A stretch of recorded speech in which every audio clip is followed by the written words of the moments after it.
अभी आप 15 साल तक एक घर में रहे हो, उस घर को आप छोड़ के जाते हो तो हृदय में कितना दर्द होता है तो आपको पता ही नहीं। मैंने संजय भाटिया को कई बार फ़ोन किया तो फ़ोन ही नहीं उठाते, पहले भी किया है, वो फ़ोन ही नहीं उठाते। हम जैसे कार्यकर्ताओं के फ़ोन नहीं उठाते संजय जी। क्या गरीब आदमी का राजनीति में काम करना बहुत मुश्किल है। मंत्री जी हैं, 10 साल से विधायक रहे हैं, उनका एक सर्कल है, बस 10 जो उनके रिश्तेदार है, 20, 30, 50 लोग, वो खाली उन्हीं के ही अंदर गिरे हुए रहते हैं। वॉइस ऑफ पानीपत देख रहे हैं आप और मैं हूं आपके साथ कुलवंत सिंह। जेजेपी ने अपनी लिस्ट जारी की है और बड़ी खबर ये है कि पानीपत ग्रामीण से बीजेपी छोड़ चुके, 1-2 दिन पहले बीजेपी छोड़ी और आज जेजेपी ने जो है टिकट दे दिया है। रघुनाथ और कश्यप पिछले कई सालों से बीजेपी के साथ जुड़े हुए थे और अब जेजेपी ने उन्हें अपना प्रत्याशी बनाया है। अब पानीपत में कांग्रेस की लिस्ट का इंतजार हो रहा है, ग्रामीण की टिकट जो है किसको जाएगी। रघुनाथ कश्यप मेरे साथ हैं, उनसे बातचीत करते हैं, पूछेंगे बीजेपी छोड़ने का कारण और जेजेपी में आने का कारण। ठीक हो जी? जी कुलवंत जी, क्या कारण है? इतनी पुरानी पार्टी, इतनी बढ़िया पार्टी, देश हित की पार्टी बता रही हैं, फिर आपने छोड़ दी? नहीं, कारण तो कोई खास नहीं रहे, लेकिन जिस तरह से हम आपके सामने देखो पिछले 15 साल से ग्रामीण में डोर टू डोर कर रहे हैं और पानीपत ग्रामीण ही एक पिछड़ा वर्ग की सीट है। यहाँ पर अभी 270 बूथ हो गए, लोकसभा में 244 बूथ से, उनमें से 181 बूथ पूरा BCA बाहुल एरिया है और जो 60-65 बूथ हैं वो किसान बाहुल हैं। तो जिस तरह से हम काम कर रहे हैं, 2014 में भी हमको मौका नहीं मिला, चलो कोई बात नहीं, 2019 में भी पार्टी ने इग्नोर किया, अब 2024 में जबकि पूरी उम्मीद थी इस बार तो नंबर आएगा, लेकिन 2014 में भी नंबर नहीं आया।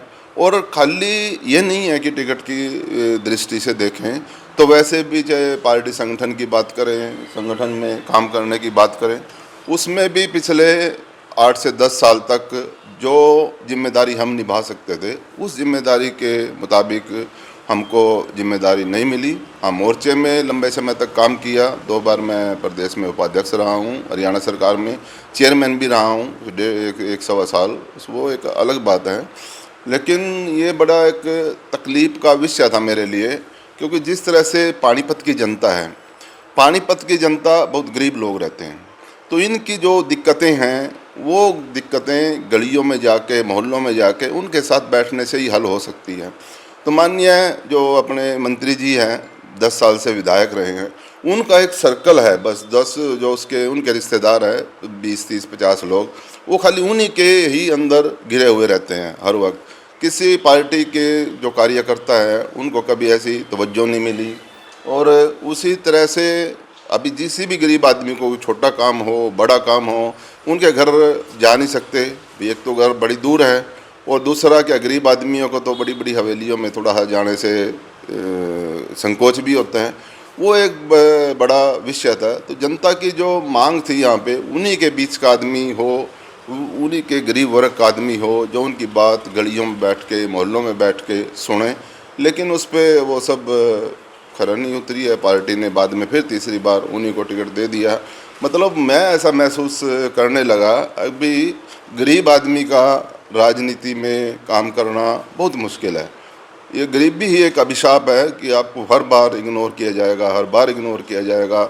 जब भी आएंगे पैसे वाले अमीर लोग अपना उल्लू सीधा कर लेंगे और अपना जो टिकटों का बंटवारा है या राज्य सरकार में हिस्सेदारी की बात है तो वो सब ले लेंगे। तो इस दृष्टि से फिर मेरे को ये निर्णय लेना पड़ा। निर्णय काफ़ी कठोर है, ऐसा नहीं है, बहुत मुश्किल। मैं जिस पार्टी में बड़े लंबे समय से रहा हूँ, बाल्यकाल से रहा हूँ, तो और निरंतर संगठन में भी मैंने बहुत सारी जिम्मेदारियाँ निभाई हैं, तो ये आप समझ सकते हैं ये काम इतना आसान तो है नहीं है, लेकिन फिर भी दिल पे पत्थर रख के मैंने ये निर्णय लिया है।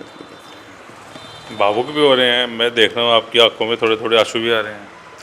देखो, आप समझ सकते हो, अभी आप 15 साल तक एक घर में रहे हो, उस घर को आप छोड़ के जाते हो तो हृदय में कितना दर्द होता है तो आपको पता ही है। संजय भाटिया से आपकी बात हुई थी टिकट के बारे में या ये इस डिसीजन के बारे में जो हुआ है सारा? नहीं, मैंने संजय भाटिया को कई बार फ़ोन किया तो फ़ोन ही नहीं उठाते, पहले भी किया है, वो फ़ोन ही नहीं उठाते। हम जैसे कार्यकर्ताओं के फ़ोन नहीं उठाते संजय जी, अब क्या बोलेंगे। और बड़ी उम्मीदों के साथ आपने मदद की थी लोकसभा चुनाव में संजय जी की। बिल्कुल, आपने देखा है अभी पिछला चुनाव हो, चाहे 2014 का चुनाव हो, चाहे आपका 2019 का चुनाव हो, या अभी माननीय मनोहर जी का चुनाव हो 2024 में, तो इसमें भी मैंने तकरीबन 120 के आजू बाजू जनसभाएँ की, 90 से ज़्यादा छोटी बैठकें की और 200 किलोमीटर से ज़्यादा रोड शो किया। तो उस दृष्टि से जो 180 बूथ जीते हैं उसमें मैंने बहुत मेहनत की है उनको जितवाने में। और जो 63 बूथ आ रहे हैं वो सब किसके बूथ हैं, कौन हैं, वो पता है सब विधायक जी को, और क्यों आ रहे हैं। और उसके साथियों पे आरोप भी लगा है। जिलाध्यक्ष दुष्यंत जी ने उनको नोटिस भी दिया है, उन्होंने पार्टी विरोधी कार्य भी किया है पिछले चुनाव के दौरान, हम सब जानते हैं। लेकिन उसके बावजूद भी, ये सब घटनाओं के बावजूद भी फिर टिकट उन्हीं को पकड़ा दिया, तो ये बड़ा दुखदाई है हम लोगों को। संजय जी के जिस कार्यकर्ता और जिस नेता से मिलूँ यही बात निकल कर आती है कि वो कार्यकर्ताओं का फ़ोन नहीं उठाते। हो सकता है कि वो फ़ोन उठाएं, आपकी बात सुने, तो वो बात जो पार्टी के सामने रखें। इस सब सभी के साथ संजय जी ऐसा करेंगे? देखिए, जब टिकट का आवंटन हुआ तो सबको पता था, अभी मेरा भी नाम चल रहा है और काफ़ी आगे चल रहा है। तो उसके बाद टिकट का आवंटन हुआ, एक भी बीजेपी का नेता, जो लोकल नेता है, एक भी ये नहीं आया रघुनाथ कोई बात नहीं, ऐसे होता रहता है, चलो आगे देखेंगे या कुछ और देखेंगे। आज तक भी एक भी नेता यहाँ मेरे पास नहीं आया है। आपने जब इस्तीफा दिया कोई भी, किसी ने भी बात नहीं करी आपसे?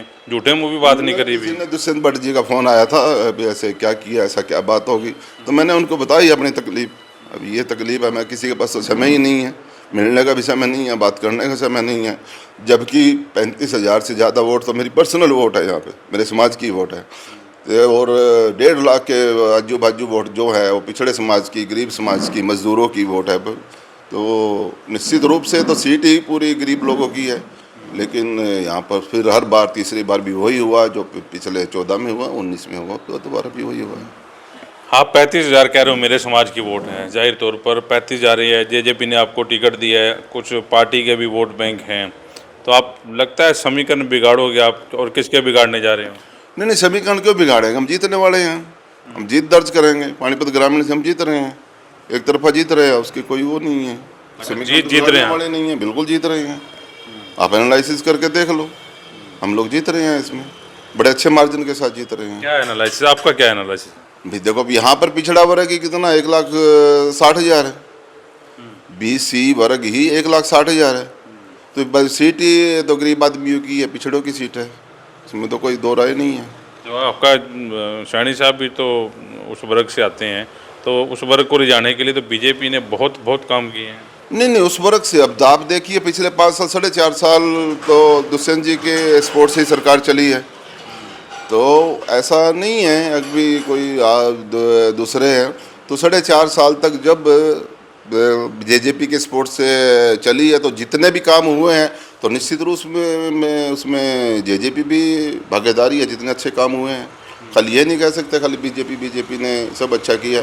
जब अच्छा काम हुआ तो जो आपका पार्टनर है, जो आपका सहयोगी है, उसका भी उतना ही सहयोग है, इसमें तो कोई शक नहीं है। अच्छा, जेजेपी क्यों चुनी? जेजेपी लोग ही कहते हैं डूबता जा जाए, जेजेपी का कोई फ्यूचर नहीं है, अभी 5 साल तो फ्यूचर नहीं, आगे फ्यूचर होगा कि नहीं होगा। जेजेपी पार्टी क्यों चुनी आपने? देखिए, ये तो सब चर्चाएं चलती रहती है, कोई राजनीति में कोई डूबता जहाज नहीं होता है, ये तो लोगों का मन है।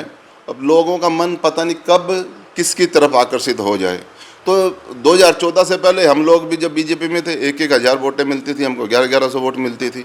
लेकिन पिछली सरकार में तो भी जेजेपी ने अच्छा प्रदर्शन किया है, 10 सीटें मिली हैं। अब 10 सीटें मिली है, 4.5 साल सरकार में रहे हैं, तो एक ही बार में ऐसे कैसे हो सकता है भी डूबता जा जाए? ये तो ठीक है, उतार चढ़ाव चलते रहते हैं, सब पार्टियों में चलते हैं, बीजेपी में भी चलते हैं, कांग्रेस में भी चलते हैं, जेजेपी के भी साथ है, तो निश्चित रूप से बैक करेगी जेजेपी। अच्छा, महिपाल जी कहते हैं कि कॉलोनियाँ पक्की करवाई भी, कुछ कॉलोनियाँ उन्होंने पक्की करवाई हैं, काम करवाए हैं, और भी काम गिनवाते हैं। वो कई बार बैठ जाते हैं मीडिया के सामने जब इंट्रो करते हैं। आप को लगता है कि काम हुए हैं, या इसके बारे में क्या कहेंगे आप? नहीं, देखिए, जब 2014 में से पहले आप देखें तो पानीपत ग्रामीण का हाल बहुत ख़राब था। यहाँ पर बिल्कुल नरकीय जीवन जी रहे थे। माननीय मनोहर जी जब मुख्यमंत्री बने, उन्होंने ग्रांट देने में कोई कमी नहीं की, लेकिन उसके बावजूद भी जो काम होने चाहिए थे वो काम नहीं हुए। अब मेन सड़कें तो बन गई, मेन गलियाँ तो बन गई, उनके जो लिंक है वो तो अभी भी नीचे पड़े हुए हैं। और अभी भी कच्चे पड़े हुए हैं। जो आपने सीवरेज सिस्टम डाला है, सीवरेज सिस्टम में आरसीसी की पाइपलाइन डालनी चाहिए थी। अब इतना सब कुछ करने के बाद आपने पाइपें ठीक नहीं डाली, अभी वो जो सीवरेज सिस्टम है वो चलता ही नहीं है। अब दोबारा फिर खोदना पड़ेगा, दोबारा फिर एक नई स्कीम लानी पड़ेगी, दोबारा फिर उसको पूरे का पूरा डालना पड़ेगा। जो पिछले 2 साल तक पूरी गलियाँ खुदी पड़ी रही और अभी भी उसका सीवरेज सिस्टम आपका चला नहीं है, तो इसके लिए कौन जिम्मेदार है? कोई तो जिम्मेदारी लेनी चाहिए ना इसके लिए। इसके लिए कॉरपोरेशन जिम्मेदार है, विधायक जिम्मेदार है, मेयर जिम्मेदार है, या काउंसलर जिम्मेदार है। कोई जिम्मेदारी लेने के लिए तो तैयार नहीं है, बस यही कहते हैं हमने ये किया, हमने ये किया, हमने ये किया। अरे ठीक है, उन्होंने किया, माने मोदी जी ने किया, अच्छा काम किया, माने मनोहर जी ने किया, बड़ा अच्छा काम किया, सैनी साहब करे, बड़ा अच्छा काम। लेकिन आप लोगों ने क्या किया? आप लोग तो किसी गरीब आदमी का फ़ोन तक नहीं उठाते हो। आप लोग तो किसी इनके तो रिश्तेदारों के चक्कर में ही फंसे हुए रहते हो। किस मंडल अध्यक्ष को आपने पावर दी? अभी छोटा मोटा आप डीसी के पास का कुछ काम हो, थाने का काम हो, तहसील का काम हो, लेकिन सब आप ही के रिश्तेदार, सब पावर उनके पास रही हैं पिछले 10 साल। सब जानते हैं, सबको पता है। जो कार्यकर्ता अपना बूथ नहीं जितवा पाते हैं, वो कार्यकर्ता आपके आजू बाजू घूमते हैं।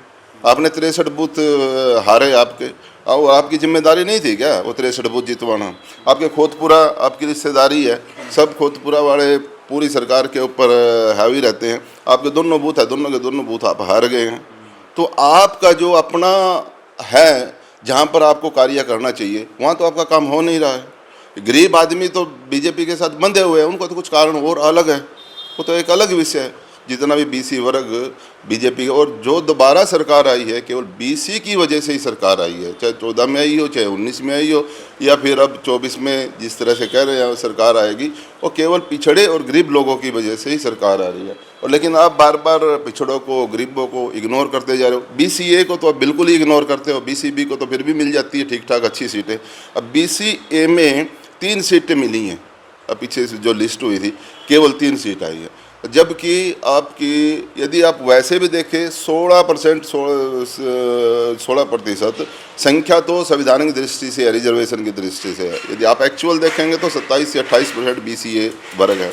माने मनोहर जी ने पीछे चुनाव में 8% किया था, अभी 8% तो BCA को हम रिजर्वेशन देंगे, पंचायत के चुनाव में हो, चाहे मेयर के चुनाव में, या फिर काउंसिल के चुनाव में हो। लेकिन आपने अभी 3% से ऊपर नहीं जा पा रहे हो आप, तो वो भी तो कमी है, उधर भी तो देखना पड़ेगा ना आपको। चलिए, रघुनाथ कश्यप हमारे साथ थे, समझने की कोशिश की बीजेपी क्यों छोड़ी और JJP में क्यों आए। इस इंटरव्यू को शेयर करें, और कल नामांकन भरेंगे और उसके बाद इनका चुनाव प्रचार देखेंगे किस समय कैसे करते हैं और कैसे लोगों के बीच में जाकर अपने लिए, अपने हक में वोट डालने की अपील करते हैं। फिलहाल इस वीडियो को भी शेयर करें और कांग्रेस की लिस्ट का इंतजार करें। कुछ ही पलों में या कुछ ही देर में जो है कांग्रेस की लिस्ट जारी हो सकती है। वॉइस ऑफ पानीपत के लिए प्रदीप पंचाल के साथ कुलवंत सिंह।